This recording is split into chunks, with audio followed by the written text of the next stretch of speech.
Palabras de vida desde la misión. Homilías del Padre Christopher Hadley. Escuchamos las lecturas de la palabra de Dios y nosotros tenemos que seriamente preguntarnos si de verdad nos creemos lo que hemos escuchado, o es que Jesús se explicaba tan sumamente mal que somos nosotros los que tenemos que explicar lo que Él debería de haber dicho, lo que en realidad quiso decir, o que si hubiera vivido en nuestro tiempo lo hubiera dicho de otra manera.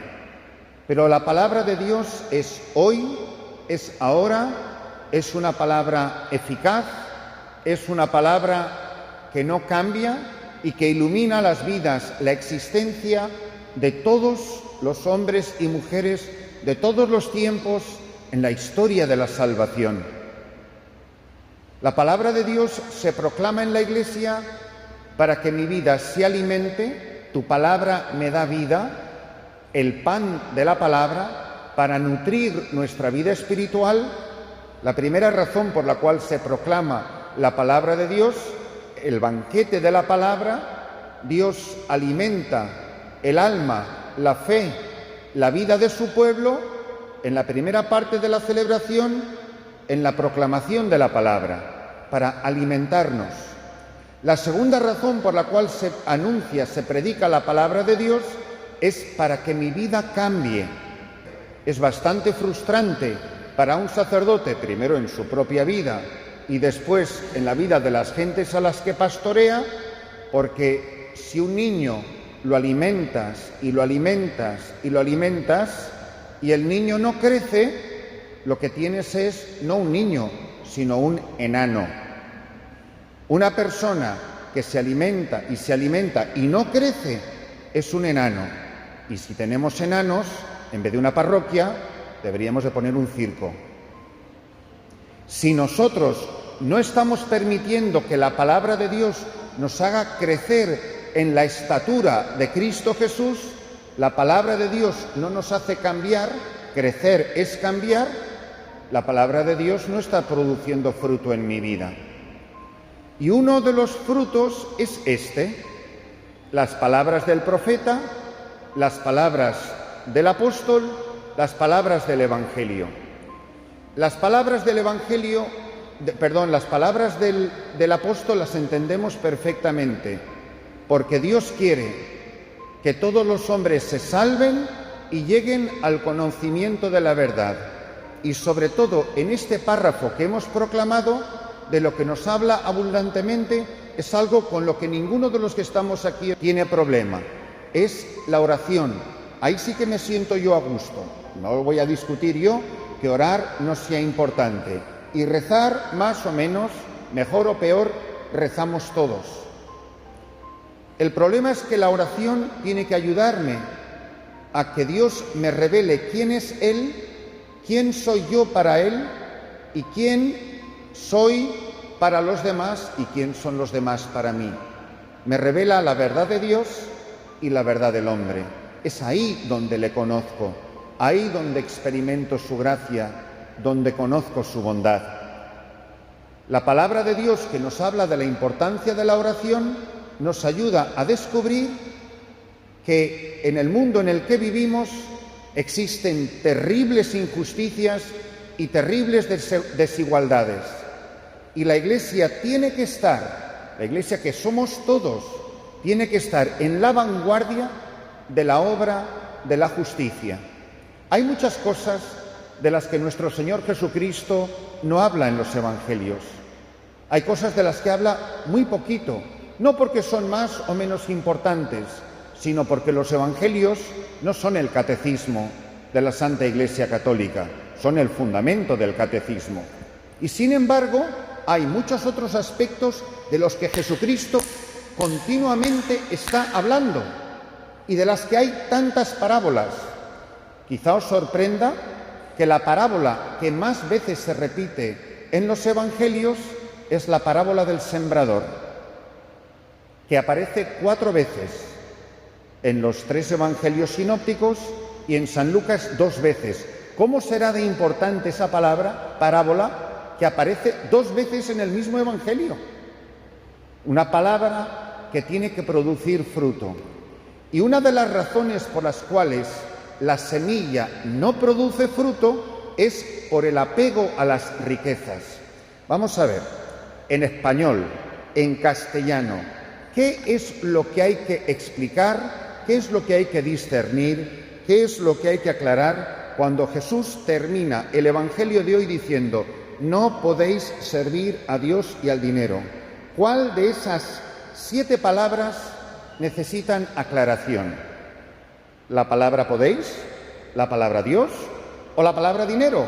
¿O es que me vais a decir: hombre, todo depende de lo que usted entienda por el dinero? Pero vamos a ver, porque cuando salimos de aquí todos entendemos lo que quieren decir las palabras. Yo al servicio de quién estoy.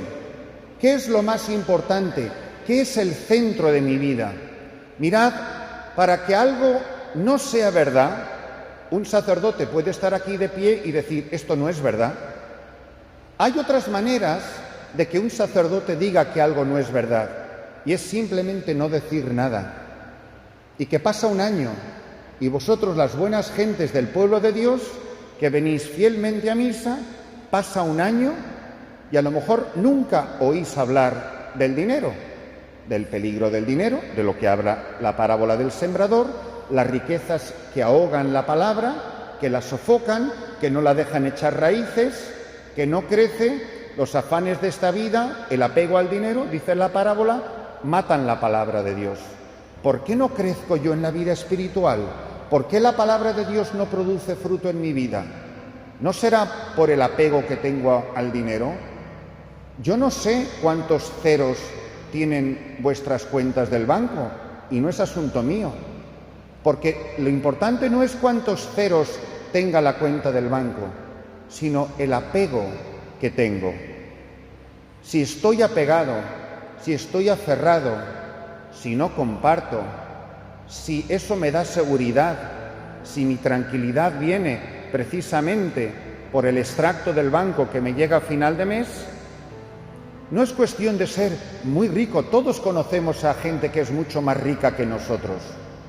El peligro no estriba solo en la cantidad, sino el apego, que me da un estatus social, porque todos sabemos quién está un escalón más arriba que yo y quién está en un escalón más abajo que yo. Por eso la parábola de Dios, el mismo profeta nos habla de algo incluso mucho más peligroso, en los que estoy seguro todos pensamos que somos completamente inocentes. Pensémoslo 2 veces, porque la palabra de Dios es para ayudarnos a cambiar. Habla de la injusticia, del abuso del pequeño. Qué difícil es abusar de una persona más importante que nosotros. Qué difícil es abusar de un hombre o una mujer más rica que nosotros, o más poderosa, o más influyente, o con un apellido más rimbombante. Y qué fácil y qué sutilmente podemos despreciar, abajar, marginar, hablar mal, ser injustos con otras personas porque son menos que nosotros.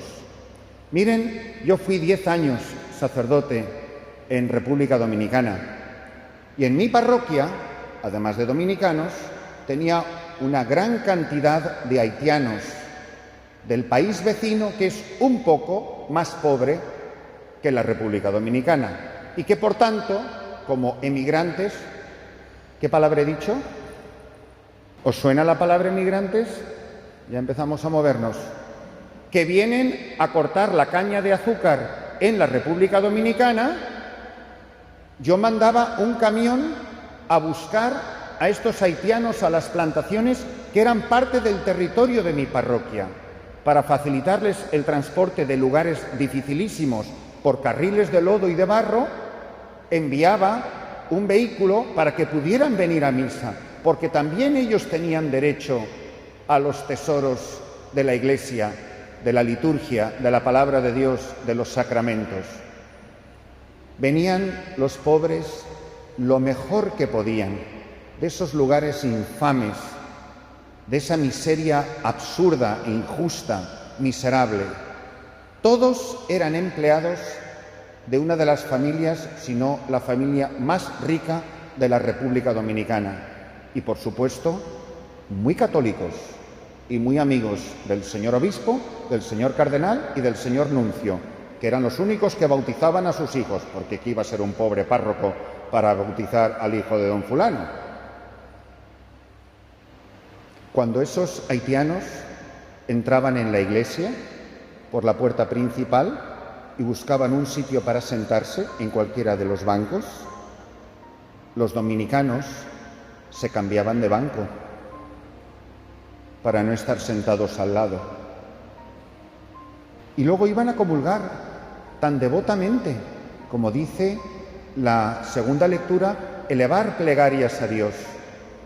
Os cuento un ejemplo de un sitio muy lejos, de dos grupos étnicos que quizá no tengan mucho que ver con vosotros aquí esta noche, pero no hace falta muchas neuronas en la cabeza para que nosotros nos miremos muy mucho a nosotros mismos y nos preguntemos si somos justos o somos injustos. Muchas veces la caridad, la generosidad con la que damos a la parroquia o a Cáritas o al Padre Christopher que está de misionero en África, muchas veces la caridad es la anestesia con la que inyectamos nuestra conciencia y cubrimos nuestras injusticias. Somos muy generosos con un misionero y a lo mejor pagamos un sueldo bastante miserable a un empleado que a lo mejor no vive en las mejores de las condiciones.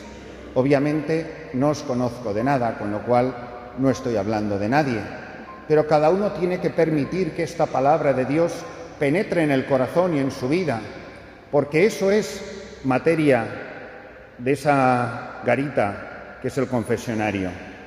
¿Soy justo con mis trabajadores, con mis compañeros de trabajo? No si les regalo la ropa que me sobra de mis hijos. Si soy justo, si están justamente remunerados, protegidos, amparados, no solo porque me lo exige la ley, porque me lo exige mi conciencia, me lo exige que yo pueda venir aquí a ponerme de rodillas y a recibir su cuerpo y su sangre. Porque al final de la vida no nos van a preguntar cuántas comuniones recibimos. Nos van a decir: ven bendito de mi Padre, porque tuve hambre, porque tuve sed, porque estaba en la cárcel, porque estaba desnudo. A mí me lo hiciste. Cada uno que piense en su vida laboral, en su servicio doméstico, en sus empleados, en la fábrica, en la oficina, en la universidad, donde quiera que se desarrolle nuestra vida. La vida cristiana se desarrolla 1 hora, más o menos, los domingos en el templo, y todas las demás horas de nuestra vida cristiana son de esas puertas hacia afuera. No soy católico solo cuando entro por la puerta de la iglesia. Soy católico siempre, a todas horas, y esta palabra está para iluminar mi vida. Yo, mis hermanos sacerdotes, nos lo tenemos que preguntar muy seriamente: ¿cómo vivimos, cómo actuamos en justicia? Si he defraudado a alguien, porque no solamente existen los pecados del 6º mandamiento, que suelen ser bastante llamativos y motivos de bastante chisme y comentario. Hay muchos otros pecados de muchos otros mandamientos de la ley de Dios que nos vendría bien que nos paráramos a pensar, volviendo la vista atrás, si hemos sido mujeres, hombres justos con aquellos con los quienes interactuamos, y que pensemos honestamente si nosotros como cristianos compartimos en justicia los bienes que se nos han dado y de los que el Evangelio hablaba hoy. Somos administradores, no dueños, que de lo que me hayan dado a lo largo de toda la vida, aunque te lo hayas ganado con el sudor de tu frente, de hasta el último céntimo, daremos cuenta al dueño de la mies. Benditos nosotros si, escuchando esta palabra de Dios, descubrimos una llamada a la conversión, una llamada a la justicia, una llamada a descubrir nuestra relación con los hombres, nuestros hermanos, para que, siendo justos con ellos, demostremos que amamos a Dios amando y siendo justos con nuestros hermanos.